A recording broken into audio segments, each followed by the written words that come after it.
What's going on, guys? Antonio here. Do me a favor, hit that thumbs up for me, and let's get into it. All right, so this is an article on Variety, and they are basically talking about Zack Snyder's interview that he did on the Joe Rogan Experience a few days ago.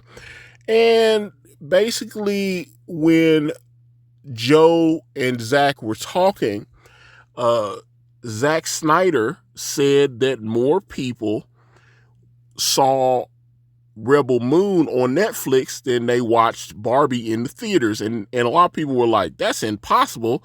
Barbie did over $1 billion. When you actually listen to what Zack Snyder said, what he said kind of made sense, because he said that, Netflix original numbers when they release, they estimated that over 91 million people watched Rebel Moon on their platform in just the first, I think the first few days or something. It was when it debuted, over 91 million people. That's what Zack Snyder said. So 91 million. Now, obviously, a lot of people, Barbie was the only movie of 2023 one of only two movies to do $1 billion. There were two movies in 2023 that did over $1 billion. One was Super Mario Brothers. The other one was Barbie. Barbie did make just another couple 100,000 more than Super Mario Brothers did, but Barbie was the top grossing movie for the entire year of 2023. But there were only $2 billion movies in 2023, and Barbie was one of them. But I don't think what Zack Snyder said is, when you kind of figure out, I know around here tickets cost about $12.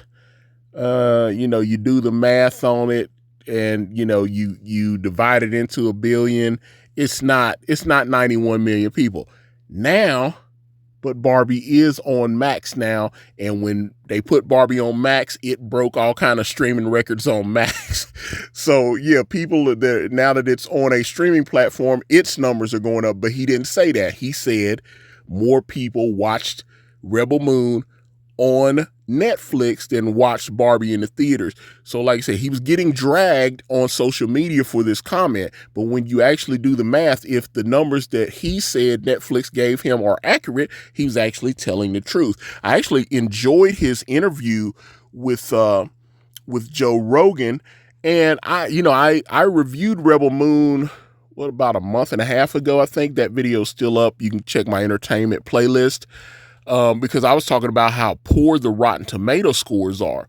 Now, one thing I will say is I thought Rebel Moon was bad, but after listening to Zack Snyder, I want to see the R-rated cuts. He said that after they release the second PG-13 version this summer, we will get 3-hour cuts of both part 1 and part 2. So they're doing they released the PG part 1 in December. They're releasing PG part 2 in April. And then he said, after both of those films have been released, they will release the unedited R-rated over 3-hour versions. And he said those are what he was trying to make. He said Netflix asked him to make a more family-friendly PG-13 version. So he said that he went to them and he was like, how about I do this? I shoot what I actually want to make, and then I'll make sure that I can edit it down so it's PG-13 and family-friendly. But after you guys release those, let people see the quote-unquote Snyder cut and see what I actually intended. So I want to see what he really, because I was sitting there going, he had all these cool stars in the film, and it just, a lot of that stuff just didn't make sense. And I just thought it was a lot of fluff, and I was like, man, I was really excited to see Rebel Moon, and I saw it and I thought it was kind of stale.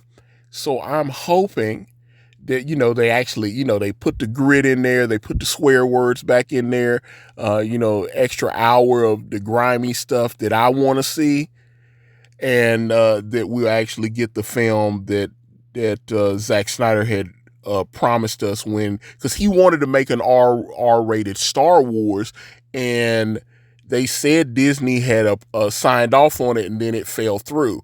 So yeah, he was going to make an R-rated Star Wars film. So I always wanted to see a more adult Star Wars. Obviously George Lucas was always talking about, wanting to make family friendly popcorn fare, but I wanted to take those characters and let it get a little grimier. And this is what Rebel Moon was supposed to be. So I'm looking forward to the summer when the real Rebel Moon Part 1 and 2 are actually released. And so, like I said, I still stand by the review that I gave on the PG-13 version, but you hear Zack Snyder on Joe Rogan that, his version hadn't fully been released yet. He said he was still very proud of the version that got released, but they were the edited versions, and that's not his full thing. So like I said, I want to see Part 1 and Part 2, the real versions that are going to be released this summer. So I'm very excited. When he said that, I did not know that they had an R-rated cut that was, more to what I was hoping was going to be. So when he said that on Joe Rogan, I got really excited. But other than that, get in the comments. Let me know what you guys think. I'm on Facebook. I'm on Instagram. I'm on X. I'm on Threads. All at Ikari Press. If you type in IkariPress.com, it will take you to my comic book brand, Way of the Gun. The link to that and my Gumroad are both in the description. Thank you guys so much for watching. I'm out.